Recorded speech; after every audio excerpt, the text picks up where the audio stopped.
Pada saat musim hujan, wilayah di sekitar SD Tanjung Rejo 3 selalu dilanda banjir dan sebagian besar air masuk ke dalam wilayah SD ini. Di sekolah ini ternyata air kurang bisa meresap dengan baik.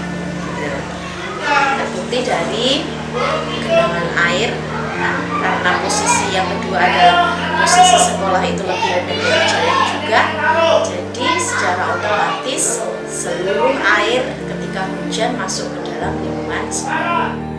Hal ini tentu sangat mengganggu kegiatan pendidikan di SD Tanjung Rejo 3. Maka dari itu Dinas PUSDA Jawa Timur bekerja sama dengan ITS untuk membuat sumur resapan untuk mengantisipasi banjir yang akan datang.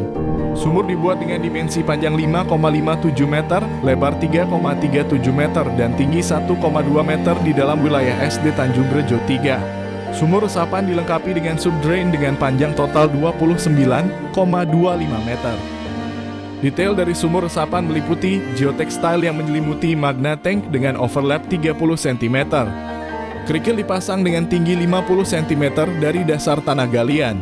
Magna tank dipasang dengan dimensi setiap modul 41 x 45 cm. Tanah urugan setinggi 25 cm dan ditutup dengan paving dengan dimensi setiap modulnya 21 x 10,5 cm dan tinggi 6 cm.